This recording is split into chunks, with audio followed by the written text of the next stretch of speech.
Hey guys, I'm jw13 and this is Run or Rundown.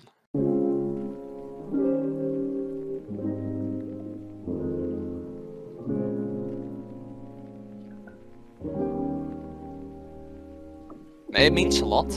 Before I started speedrunning, I wasn't very confident in myself. I always surrounded myself with people who were wiser than I was, who were less naive than I was. So I always felt like a bit of an idiot. And coming into the speedrun community and improving as quick as I did, it gave me a space where I was surrounded with people who had a lot of respect for me and who, like, for the first time I felt like that really front-leading kind of person. So emotionally it had that impact on me, and that was coming from the community. It made me feel valued. And speedrunning itself, of course, it's something where I can sink myself into it. When I'm stressed about stuff, I can just forget about everything and I can go full focus on speedrunning, and it's always been there for me. So it's very, very meaningful to me.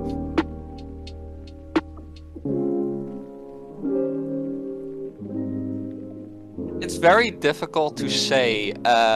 Basically from the moment where I was running for 1 week and I was starting to approach the sub 50 RTA barrier for Hero Story, I was thinking like, I want to be the best Dutch runner in the world, and the Dutch record was at like a high 32 IGT at a 45 flat RTA, so I just wanted a sub 45 RTA. And I got that decently quickly. It's still the only achievement in this game that I ever cried over. It's crazy how my happiest run in 4.5 years of running was achieved 2 weeks in. But yeah, around that moment I thought like, I wasn't all the way there yet. I was still just kind of trying my best to make sense of it all. I wasn't even allowing myself to join the community. I wanted a sub 40 RTA first, because otherwise I thought I wouldn't be worthy, something that I think is very silly now. But I ended up joining early because I found a silly trick in Pyramid Cave,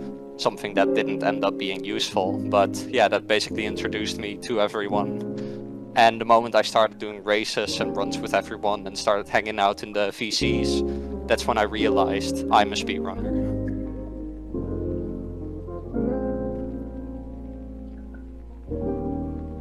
Finding Flingskip, hands down. It's just that immortalizing thing. It's not anything. It goes beyond the impact that any world record can have. Finding a major skip is basically permanently etching your name in the community. My hardest moment in speedrunning was realizing how much it would take to become the world's best, and knowing that I would be sacrificing too much in my pursuit of doing so. I wanted to become the world's best in SA2, and for the entirety of 2019 and the first half of 2020 I genuinely felt that I had what it took. But then I found out that due to my other responsibilities in life, I just didn't have the time or the energy to become the world's best. That was the most difficult thing for me. It took a while to come to terms with it. I kept telling myself I need to focus on other things. Speedrunning, it's something that I feel very passionate about, but not something that I can do anything with. I cannot make money from speedrunning unless I sell myself, which I don't want to do that. I would want people to remember me in the same kind of way that they remember Sonic Guitar. Just someone who was disproportionately good at certain parts of the game. Yeah, someone who's put in some seriously impressive performances that last for years and years.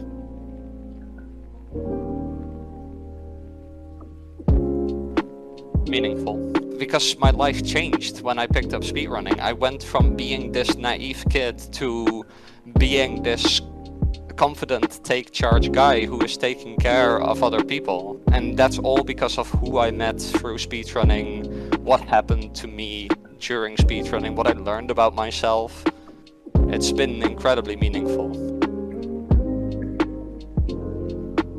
I already can. Finding Flingskip is the biggest contributor to that.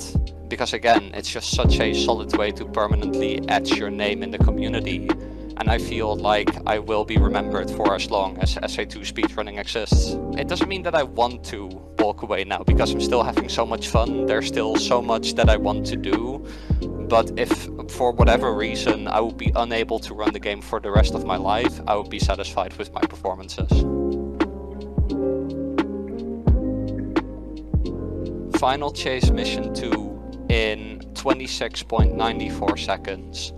I had been grinding Final Chase Mission 2, basically telling myself from the start I want to beat the world record of, I believe, 27.39 seconds. It belonged to Chain Jump back then. And I told myself I want to beat a Chain Jump world record on my own strength. I think I can do it. And Final Chase Mission 2 was my target. So I grinded for like a whole week. And I got the world record, and then I knew that I could take it lower. I could get a sub 27, and I wanted to be the first to do it. But at the same time, I knew that Katie started grinding the level alongside me. And basically I knew that if I did not get my 26 on the day I was grinding for it, Katie would do it as soon as she woke up.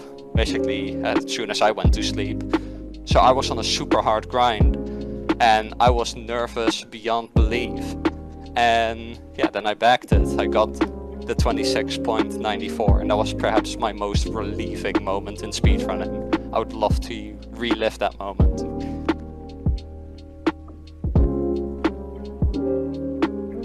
To go faster. I just want to go faster. It just feels good.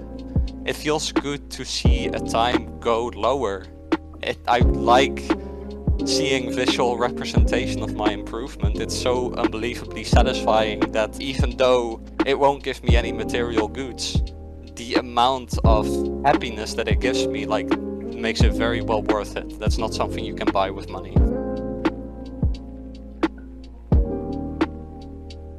Everything's going to be okay.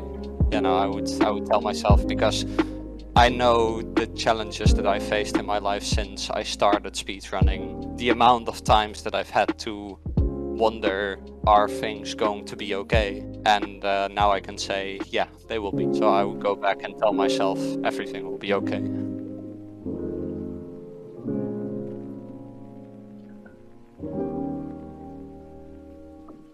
I never stopped wanting to be the best, and I still want to be the best today.